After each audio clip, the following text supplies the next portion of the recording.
Hello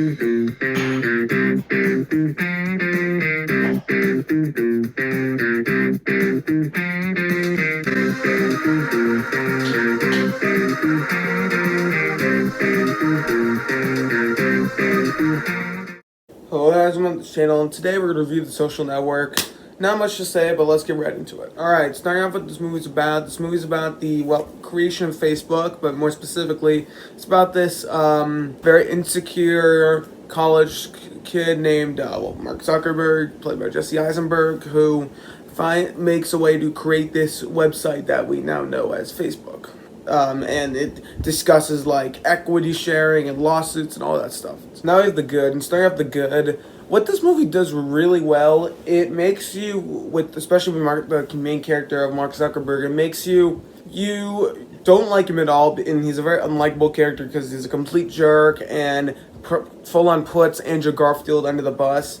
But at the same time, you like him for like his talent and what he's able to do and how he's able to get this website on, and you want him to succeed in that, but you also want him to change as a person.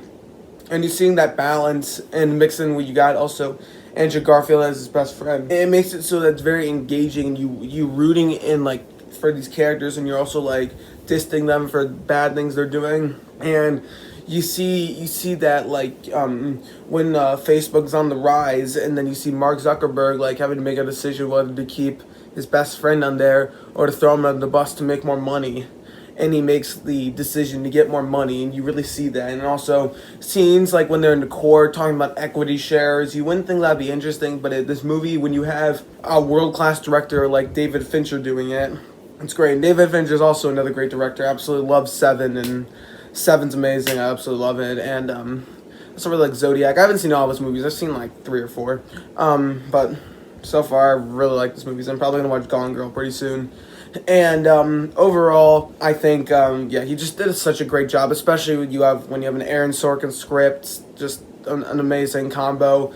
And just some of the witty edits, like when you have like scenes take place in the future and then they come back to the past. I mean, we've seen stuff like this before, but in this manner it works very well, and it feels very like fresh and unique, even though it's not.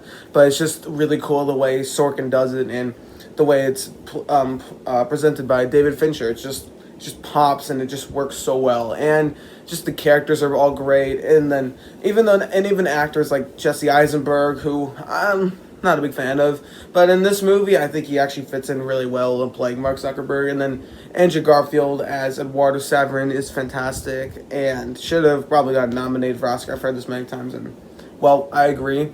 And then you also got Justin Timberlake in there. You got who's the guy that got the guy that plays the two characters? Didn't he get like convicted of cannibal army something? I don't know. Didn't he get convicted for like cannibalism or something? I don't know.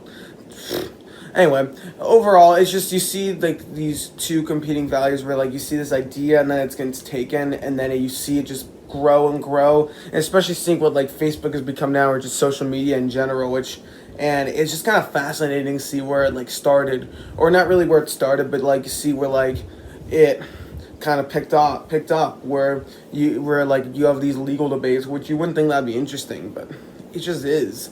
And you see like a character like Jesse Eisenberg, you see him like on the rise, excited about this thing, but also like he's not being good to his friend at all. And especially as he gets to the end, he realizes that he did it all for money, and then it turned out like it didn't feel right or something. And then I just think also another thing about this movie is very engaging and very like it keeps you at the edge of your seat all throughout, because you're just interested to see what happens next. And that's what Fincher does so well. Like that's how I felt when I was watching Seven. Like every scene I'm like, what's gonna happen next with this whole killer or Kevin Spacey or whatever, and then the box at the end, which that's a movie I should have reviewed, but too late. But here it just works. It's just a great movie. I don't think I could really say anything bad about it in general. I think that's the thing with like biopics and stuff. Like, it's hard to really talk bad. It's hard to like put bad stuff about them because like it's history, and well, they've been handed into some best directors, whether it's Air with Ben Affleck or Ford vs Ferrari with James Mangold, or Wolf of Wall Street with Martin Scorsese. It's all great. Or Goodfellas. And I don't know. I'm a big fan of biopic films. They tend to be really good. So, yeah, that's about it for today. Let me know what you think about this movie. Oh, wait, final score. For this movie's final score, I'm going to give it like a 9.6 out of 10. I think it's a fantastic movie. It's my second favorite Fincher movie. I think 7 I like more. And then if I'd rank them, it's I think it's Curious Case, Zodiac, Social Network, 7. And then I might see Panic Room and Gone Girl pretty soon. So whenever I come back, or so thank you guys so much for watching. Don't forget to like, share, and subscribe, and comment down below. And see you guys next time. Adios.